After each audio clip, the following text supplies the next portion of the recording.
Fala galera, eis-me aqui novamente, vou contar um segredo para vocês, gente. Essa é a terceira vez que eu estou reiniciando a gravação dessa aula, porque, por causa de duas palavrinhas que eu escrevi, de dois personagens aí que eu coloquei na ordem errada e eu tive que voltar tudo novamente. Vamos falar da independência da América Espanhola, é o capítulo 1 da apostila 3. Eu vou contar um segredo para vocês. Essa é a melhor matéria de história do oitavo ano. Está entre as melhores, as mais tops da top. Adoro falar sobre a América Espanhola, sobre a América Latina. Uma indicação de livro para vocês aí, do historiador Eduardo Galeano, que morreu em 2018 ou 2019. As Veias Abertas da América Latina. Esse livro mostra o quanto saiu de riqueza da América Latina para a Espanha e Portugal, do quanto fomos assaltados. Mas vamos ver aqui o processo de independência. Colégio Equipe Cataguases, Ensino Fundamental 2, o oitavo ano mais top do Colégio Equipe Cataguases, né? É o melhor. Beleza, tô conseguindo gravar aqui, pessoal. O Inacim tá jogando ali, mas ele tá me ajudando. O menino é bom, o menino é educado, né? Muito bem, a crise do sistema colonial é o motivo principal da independência dos países da América Espanhola. Tá? A crise do sistema colonial ela começa lá atrás com a Revolução Americana, ou seja, com a independência das 13 colônias da Nova Inglaterra, que formaram os Estados Unidos e que foram influenciados, vou voltar o ponteirinho lá para trás, pelas ideias iluministas, que é um dos primeiros capítulos que vimos aí na apostila 1. As ideias iluministas vão influenciar todas as revoluções que aconteceram no século XVIII e século XIX. Influenciam a Revolução Industrial, a Revolução Americana, o processo de independência do continente americano e assim sucessivamente. Além da Revolução Americana, falamos aí da Inconfidência Mineira, em 1792. Imagina só, gente, se tivesse dado certo, né? Hoje Minas, São Paulo e Rio seria um país inspirado nos Estados Unidos. Olha só que bacana, né? E a Conjuração Baiana. Então o sistema colonial veio se desgastando. Para a gente entender o sistema colonial, como é que funcionava o sistema colonial? Ele funcionava a partir do Pacto Colonial, firmado entre metrópole e colônia. O termo firmado, ele é mentiroso, né? Eu vou dizer o seguinte, o sistema colonial, ele se fundamenta, ou o que sustenta o sistema colonial é o Pacto Colonial imposto da metrópole sobre a colônia, ok? E que nesse pacto colonial a metrópole vai ter exclusividade comercial sobre a sua colônia. Deixa eu voltar só um pouquinho aqui para explicar para vocês o termo pré-colombiano, civilizações pré-colombianas. Acontece que os espanhóis conquistaram civilizações que existiam na América antes da chegada de Cristóvão Colombo. A gente viu que a América Espanhola conquistou aí a sociedade asteca, que ocupava a região mexicana, a sociedade maia, que ocupava a península de Yucatán no México e a América Central, e a sociedade inca, que ocupava a região dos Andes, tendo a sua sede no Peru. Nesse pacto colonial, a colônia só tinha prejuízo com a metrópole. Porque para a colônia colocar as suas mercadorias na Europa, as suas mercadorias tinham que chegar na Europa através da sua metrópole.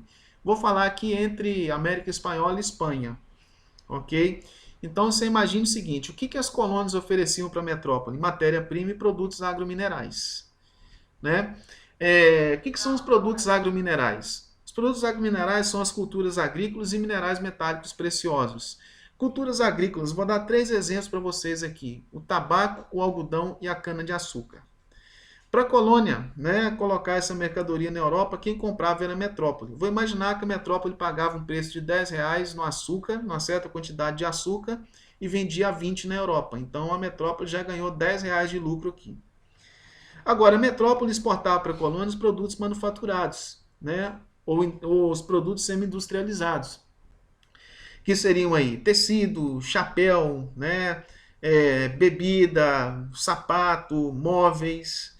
Vou imaginar que a metrópole comprou uma mercadoria que tenha custado R$ 100 na Europa e vai vender para a colônia. Vendia na colônia por 200, então ele já ganhou 100 de lucro aqui. Então a metrópole sempre ganhava lucro. Sempre ganhava lucro, tanto comprando da colônia como vendendo para a colônia. A colônia era uma fonte de riqueza para a sua metrópole. Além desse comércio desigual e unilateral, esse comércio dependente da colônia com a metrópole, a colônia ainda pagava muitos tributos à metrópole. Só vocês lembrar daqueles tributos cobrados na mineração, né? Aqui no nosso país, né? Na região de Vila Rica, ok? Tudo bem? Para a gente entender um pouco mais sobre a organização, nós vimos a organização econômica, agora falamos da organização social. Nós temos os chapetones, os crioulos, os mestiços e os índios e negros. Os chapetones eram espanhóis que ocupavam altos cargos e tinham privilégios nas colônias, né? E o que seriam esses cargos aí? Seriam cargos de juízes, seriam cargos de presidente de província, né? Seriam os cargos de prefeito. Os prefeitos eram conhecidos como alcaide, né? Que ocupavam o ayuntamento, que seria a prefeitura. Ayuntamento ou prefeitura, ok?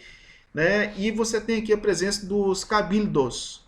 Os cabildos eram as câmaras municipais, em que os crioulos, que eram descendentes de espanhóis nascidos na América, que eram elite colonial, que tinham grandes propriedades, produziam grandes culturas agrícolas ou grandes comerciantes, né, que pagavam muitos tributos aos chapetones que representavam a coroa. Então, os crioulos eram elite que tinham escravos, né, tinham grandes propriedades, mas pagavam tributos muito pesados aos chapetones que representavam a metrópole, ok? Né, o prefeito seria o alcaide, sim? Você tem o presidente de província, que seriam os governadores, ok? Né, de cada colônia, tudo bem? Os cabildos, que eram as câmaras, e você tem a presença dos mestiços, que eram artesãos, pequenos comerciantes assalariados, que eram trabalhadores livres. E os índios e negros, que eram discriminados e explorados, e formava a principal mão de obra, que seria a mola mestra, né, da economia da América Espanhola. Tudo bem? Beleza?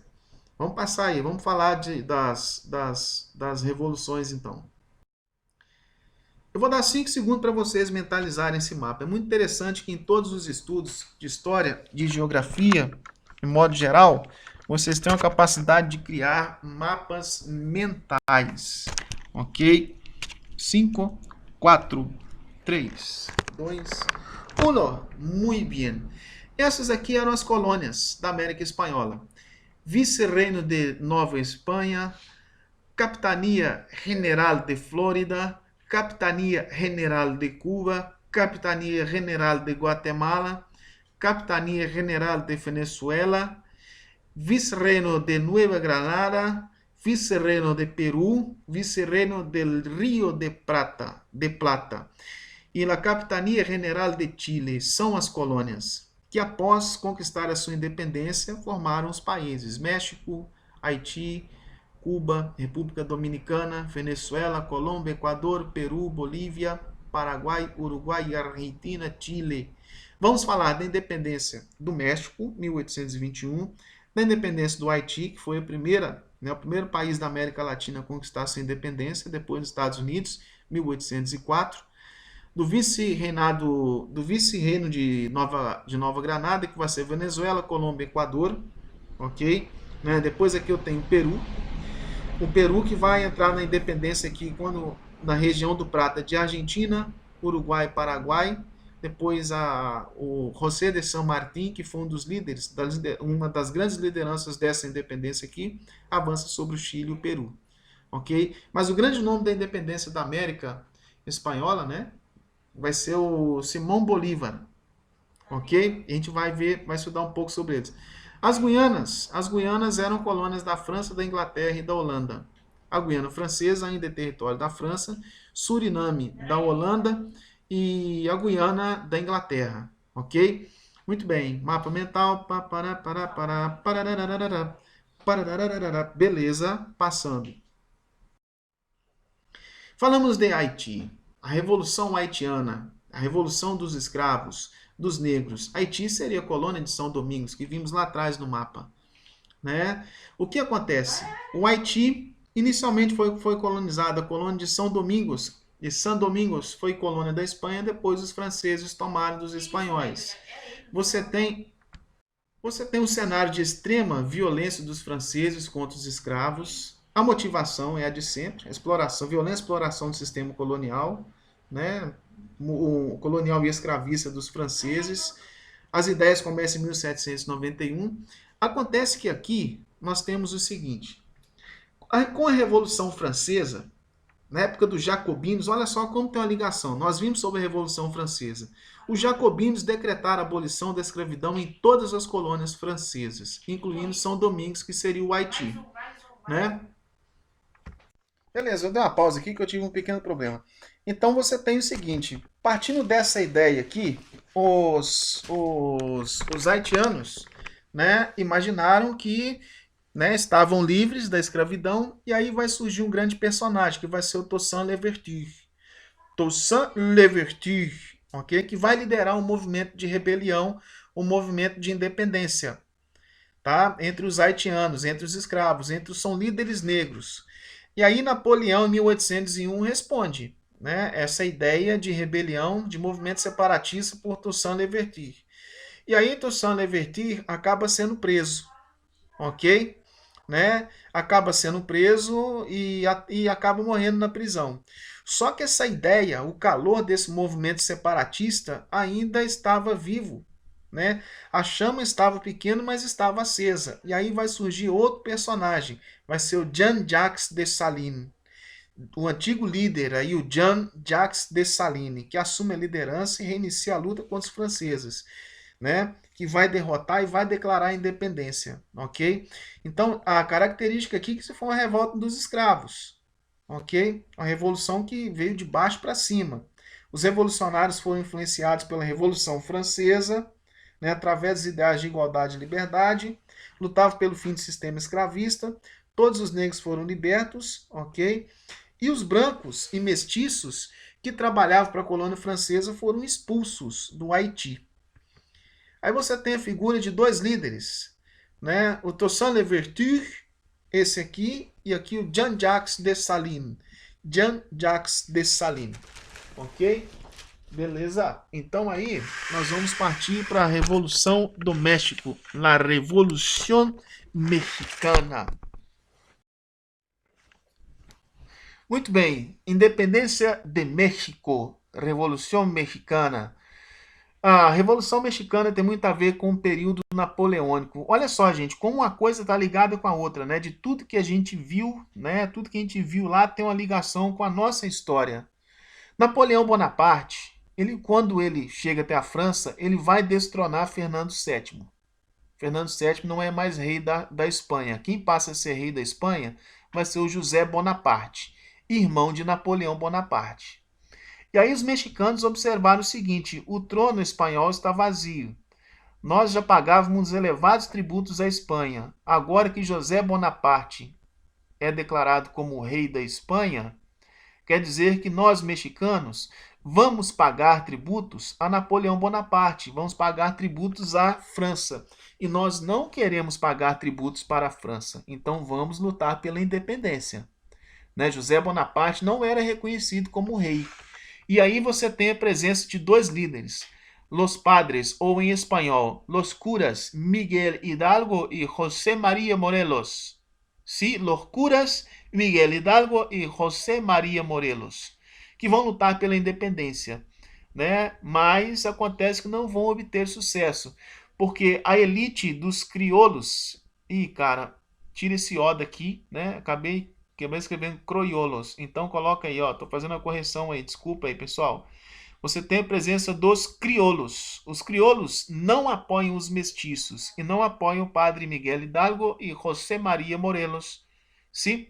Né? Então Hidalgo e Morelos acabam sendo presos e fuzilados, mas, como aconteceu no Haiti, aquela chama, aquele calor sobre o movimento da independência ainda estava aceso. A chama estava pequena, mas não havia apagado. Né? E aí vai ter a presença dos chapetones. Os chapetones vão apoiar os mestiços, os indígenas e os negros, né? Os artesãos, os trabalhadores livres. E vão apoiar aqui o general Agustín de Iturbide, sim? Até que o México, em 1821, declara sua independência, ok? Aí você tem essa figura aí no seu material, que você tem a presença dos padres, né? Aqui o padre Miguel Hidalgo, né? Figuras religiosas, todos os povos, mas aqui você tem uma coisa que está errada aqui, ó. Tá errado que você tem uma turma da elite, você tem a presença dos crioulos, ok? Do exército, dos crioulos, grupos indígenas, né, elementos religiosos. Acontece que num primeiro momento essa elite aqui, a elite dos crioulos, não apoiou o grupo popular, liderado pelo padre Miguel Hidalgo e José Maria Morelos, né? Somente depois que eles vão apoiar o general Auguste de Tubirde, sim? E aí, nós vamos falar então agora da independência da América, do vice-reinado do Prata. Quando você tem, né, começa por Paraguai, Uruguai, Argentina, depois se estende até el Chile e Peru, sim? Né? Então, em 1810, aqui a partir de José de San Martín, né, do caudilho, né, o caudilho ou caudicho, que seria um líder local, né, um coronel local, um líder local, o general, ele general José de San Martín, ele declara a independência em 1810. Né? A Espanha não reconhece essa independência. E aí a coroa espanhola vai enviar o exército espanhol para reagir à independência. Ok? Beleza? Né? E essa luta da independência vai de 1810 até 1816, quando no Congresso de Tucumã, que é norte da Argentina, em 1816, há o reconhecimento da independência e a declaração da independência do vice-reinado do Prata, do Rio Prata, ok? A partir desse ponto, o José de San Martín vai avançar até o Chile e o Peru, tá bem? Só que a Argentina, por que a Argentina tem esse nome? Porque a Argentina vem de argentum, e na tabela química o argento é prata. Quando os espanhóis chegaram nessa região, eles acreditaram que ali havia prata no Rio Prata, né? Que é o Rio Plata. Hoje o termo plata na Argentina é colocado como dinheiro, né? Onde se pergunta, tiene plata? Né? Ou seja, tem dinheiro? Não, não tenho plata. Não, não tenho plata. Sim? Né? Não tenho dinheiro, não tenho plata. Ok? Por isso tem o nome de Argentina. Né? Através de uma conferência aqui, de uma conversa, a Argentina tinha o interesse de anexar o Uruguai, o Paraguai e o Uruguai ao seu território e formar um único país. Né? E aí o Paraguai conseguiu romper com a Argentina, ok? Beleza? E o Uruguai depois ele vai cair nas mãos do Brasil, o Uruguai, né, de 1816 até 1825 vai ficar sob a tutela de Carlota Joaquina, e somente em 1828 é que o Uruguai, a partir da Guerra da Cisplatina, que vai ser uma matéria que a gente vai estar vendo, né, já na questão do primeiro reinado, né, no processo de independência, que a gente vai entender o que aconteceu com o Uruguai aí. Beleza? Né? Aí a Cisplatina e Paraguai, não Uruguai. Cisplatina é Uruguai. Cisplatina e Paraguai vão romper com a Argentina. Dá uma corrigida aqui, tá, gente? Olha, Paraguai. Vão romper com a Argentina. E aí eu tenho uma figura de José de San Martín. Tá bem? Agora tem uma coisa que eu mais gosto aqui, ó, a independência do vice-reinado de Nova Granada. Sim?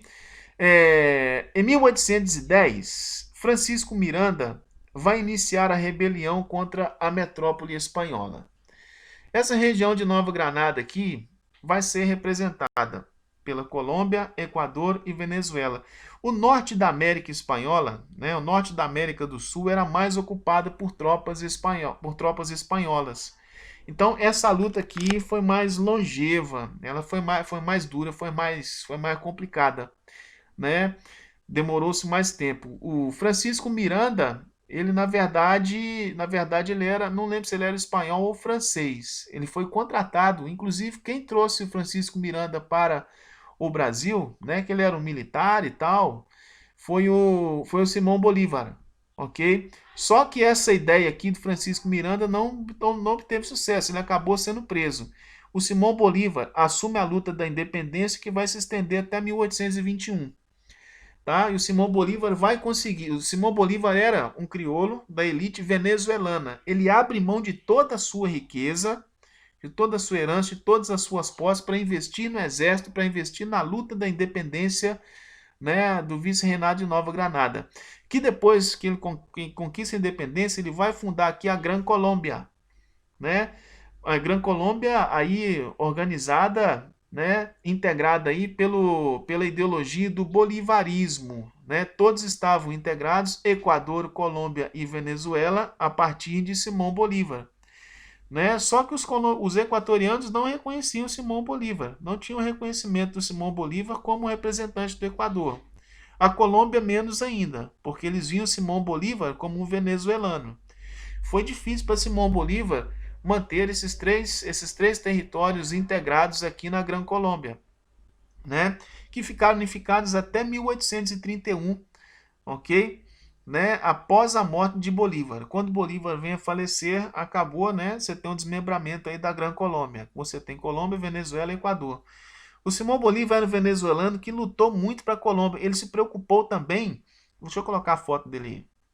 O Simão Bolívar se preocupou muito também com a independência do Peru, que depois foi negociada com José de San Martín. Tem uma série na Netflix, não sei se eu já falei lá atrás, vou indicar para vocês aqui. Uma série na Netflix que é Bolívar, que é de uma temporada só, com 60 episódios, ok? Fechamos aí, pessoal. Olho na aula, né, que tá bacana. Tamo junto.